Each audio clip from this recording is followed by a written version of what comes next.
My dearest friend divorced her husband and her life changed. I wanted to take her out, but my spouse said no. A 38-year-old acquaintance of mine is divorcing her 44-year-old husband.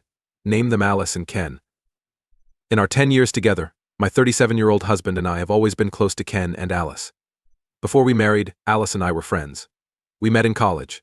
We shared dorm rooms and enjoyed late-night study sessions that turned into deep conversations and laughter. Before jobs and kids, we supported each other through breakups, celebrated one another's successes, and traveled together. My maid of honor was Alice, and she was mine. Never has our friendship wavered. Over the years, my spouse and Ken have become great friends. They became friends because they loved sports, but they quickly found other interests. Ken, a metal worker on their property, and my husband, a gadget tinkerer. We often spend hours in Ken's store drinking and talking business and life. They fish and help each other with house improvements semi-regularly.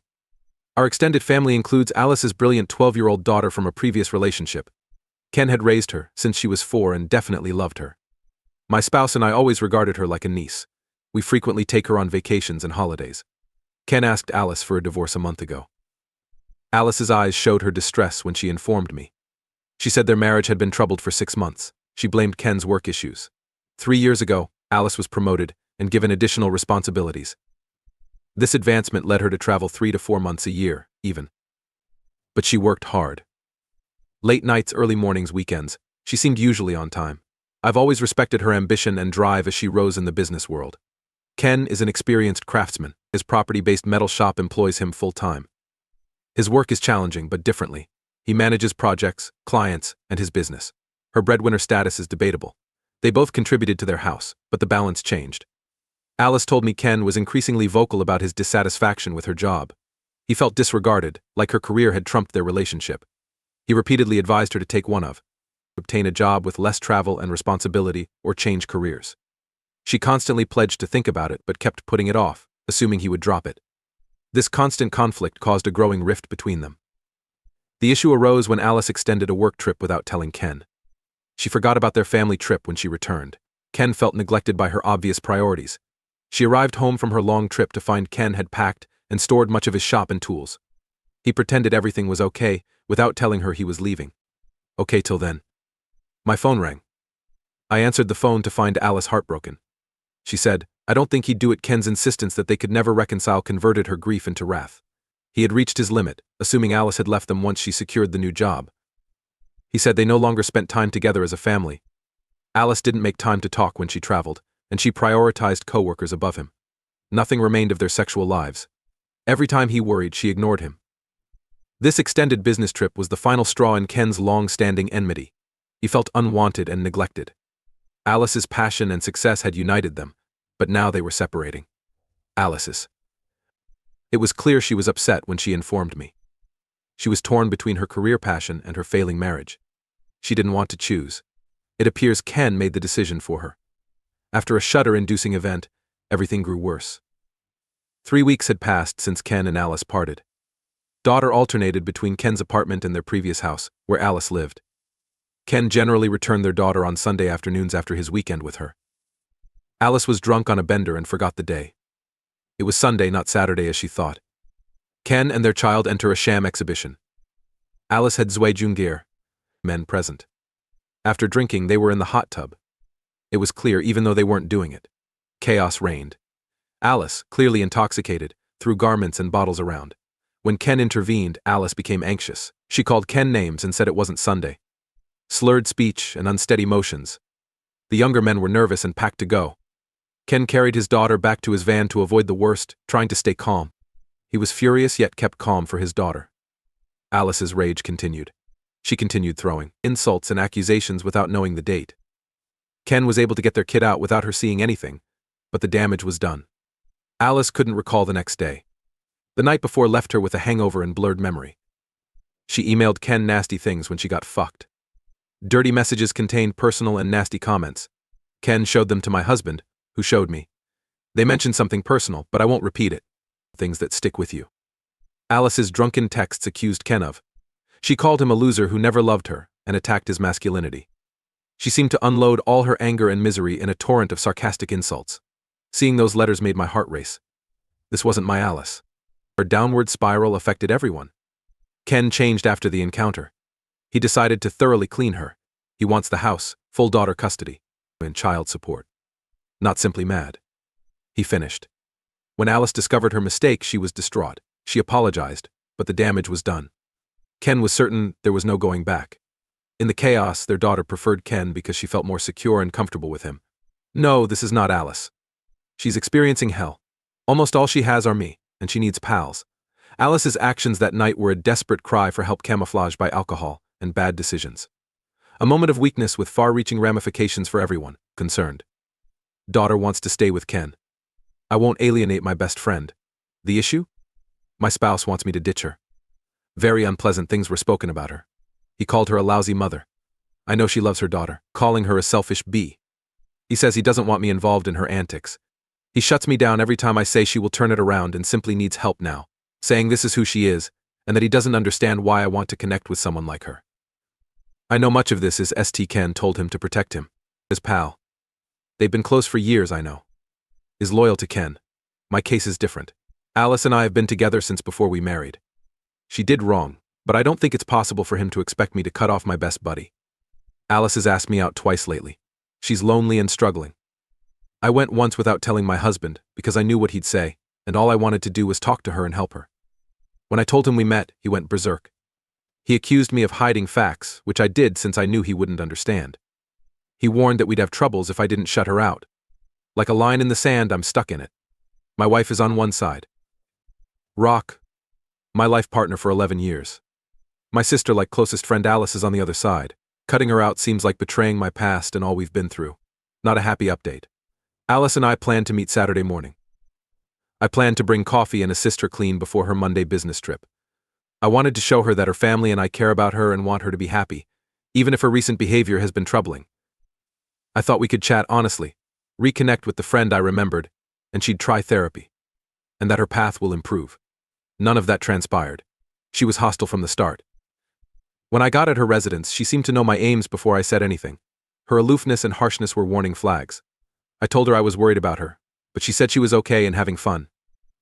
She said she deserved to rest after all her hard work, especially after Ken departed. Her defiance was clear. Despite her hard work and financial support, Ken never thanked her. She detailed her sacrifices for him, portraying herself as the martyr in their relationship.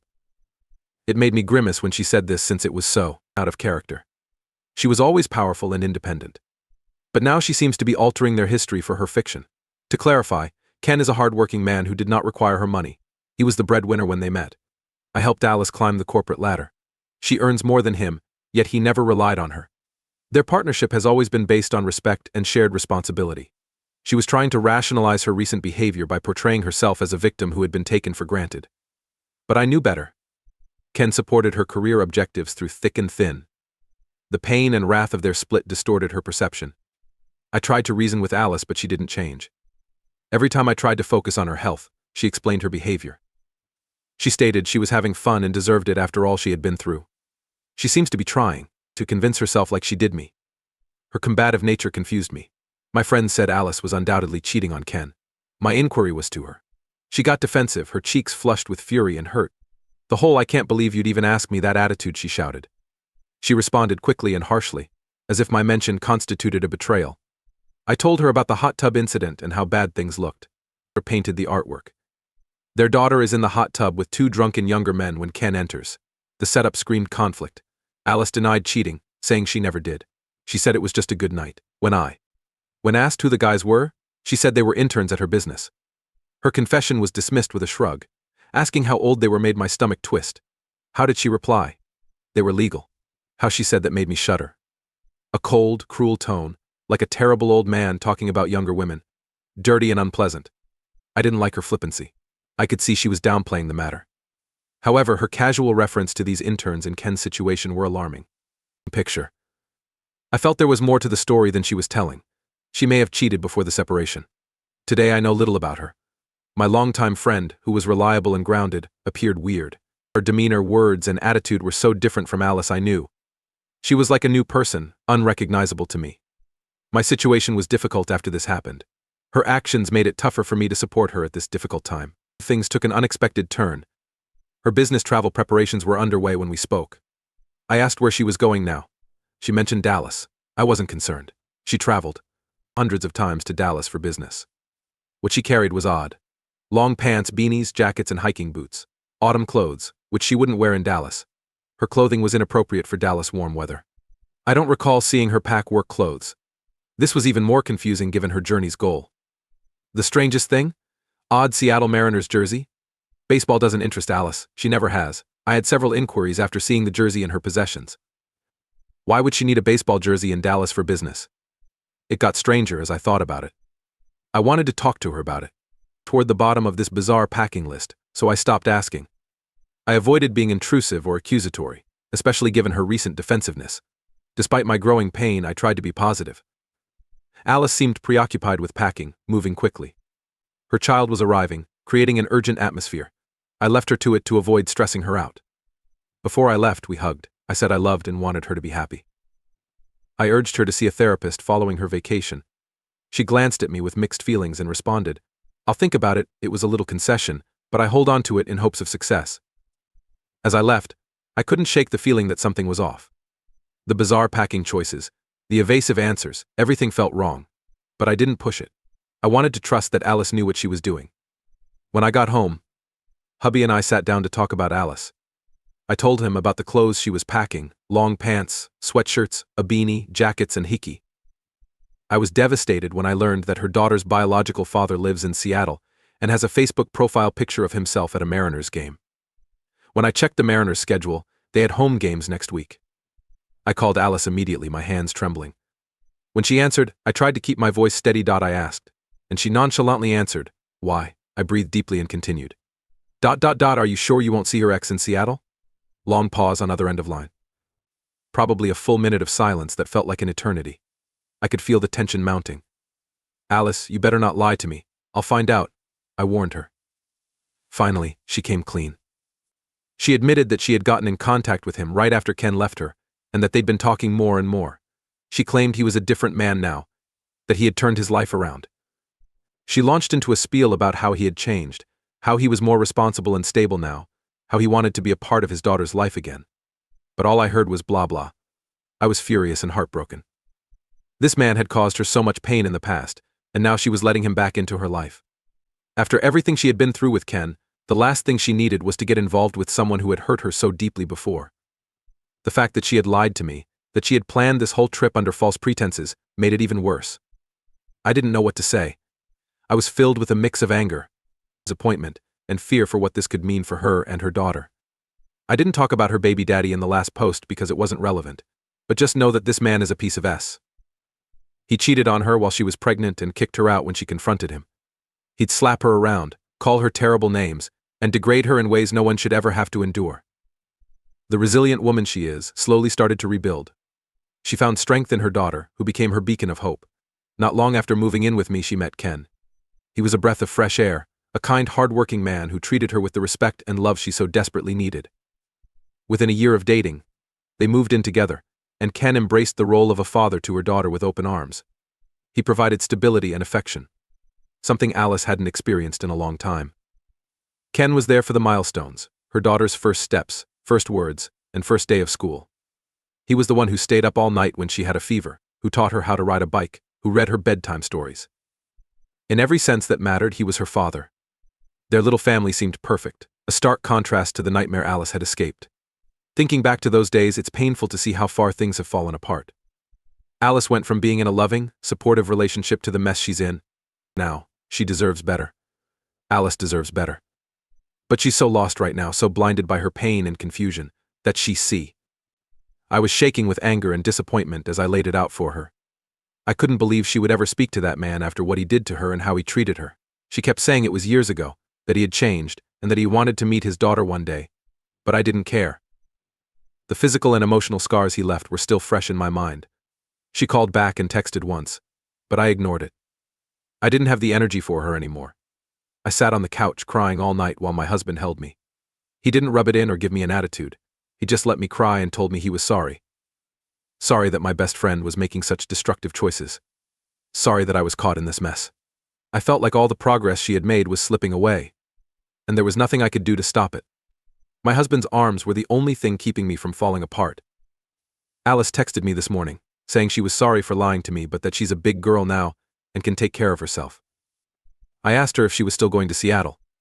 Part of me hoped she would change her mind, see reason, and reconsider, but her answer was a simple, unyielding yes. I blocked her number and felt angry and sad. I told Ken everything. He was upset but not surprised. His eyes mirrored my own sadness, selfish of me. But I feel betrayed. I had invested so much in our friendship, stood by her side through thick and thin, only to watch her throw it all away. The sense of betrayal cut deep, leaving a wound I wasn't sure would ever fully heal. Alice's decision to reconnect with the man who had caused her so much pain was a betrayal of our friendship, herself, and her daughter. As I processed the end of our friendship, I felt anger, sadness, disappointment, and a lingering sense of guilt. Had I done enough? Could I have done more? These questions haunted me, even though I knew the answers wouldn't change the outcome. Now I had to live with mine. I lost a friend, a part of my life, my friend's wife, and a kid's mom. Place of solace when external circumstances are turbulent. Failure to strike this balance may result in losing what you value most. Prioritizing both your career and personal life is essential for long-term fulfillment and stability.